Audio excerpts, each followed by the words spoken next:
Hi hello నమస్తే welcome to Dhatri health. నేను మీ స్వాతి చౌహాన్. ఈరోజు మనతో ఉన్నారు ఆర్థోడాంటిస్ట్ డాక్టర్ కీర్తి గౌడ్ గారు. Hello ma'am. హలో నమస్తే మ్యామ్.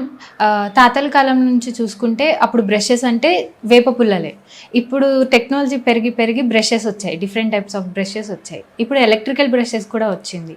అది ఎంతవరకు యూస్ఫుల్లా హార్మ్ఫుల్లా? తాత కాలంలో వాళ్ళు ఏం వాడినారు అన్నీ మంచిదే.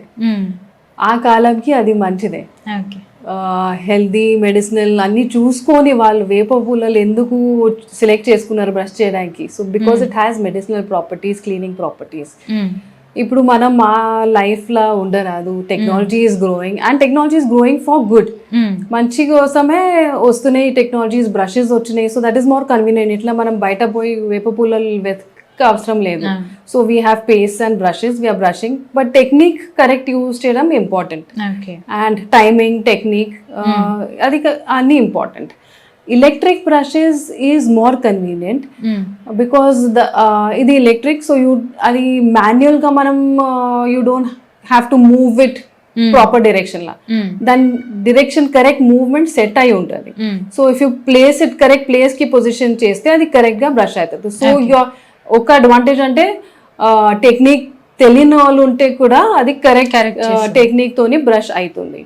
ప్లస్ ప్రెషర్ సెన్సిటివ్ ఉంటుంది. సో ప్రెషర్ కూడా కరెక్ట్ ప్రెషర్ మీద నడుస్తూ ఉంటుంది. And it's easy, convenient to use. Plus travel friendly కేసెస్లో కూడా వస్తున్నాయి. అండ్ సెన్సర్స్ కూడా వస్తున్నాయి. There are different kinds of electric brushes. Sensors కూడా వస్తున్నాయి. So it's detecting correct pressure, speed, everything. Okay. Yeah, so advantage అనేది yes, it's good electric brushes. Ma'am, ఈ electrical brushes వల్ల ఏదైనా రిస్క్ ఫ్యాక్టర్స్ ఉన్నాయా? Risk అనేది తక్కువనే ఎలక్ట్రిక్ బ్రషెస్ లా. But after all it's manual in the hand of the person.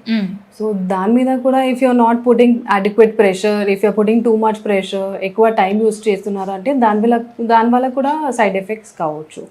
So same like normal brush only. పనులు అరిగిపోవచ్చు, లేకపోతే గమ్స్ మీద ఎఫెక్ట్, ఎక్కువ ప్రెషర్ పడి గమ్స్ బ్లీడింగ్ రావచ్చు. So these are the only side effects of electric brushes. Ma'am, brushes ఎన్ని days కి change చేస్తూ ఉండాలి? మంత్స్ ఆర్ ఎంత టైం కి చేంజ్ చేస్తూ ఉండాలి? So brushes every 3 months recommended to change. But as soon as మనం ఆ brushes bristles ని ఫ్రే అయింది ఇట్లా బెండ్ అయి చూస్తున్నామంటే it's time to change it. Okay. So because correct angle of the bristles is important. Okay. What we recommended అంటే 45 degrees angle లా పెట్టి gums clean అయిపోతాయి.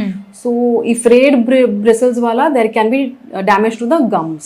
Okay. So it's better change చేసేసి every 3 months recommended. But if you see fraying ఉంటే జల్దీ change చేసుకోవచ్చు. Okay. And also brushes also pick up lot of bacteria. So మన oral క్యావిటీలో bacteria చాలా ఉంటుంది, good bacteria. But it's taking in bacteria from the environment.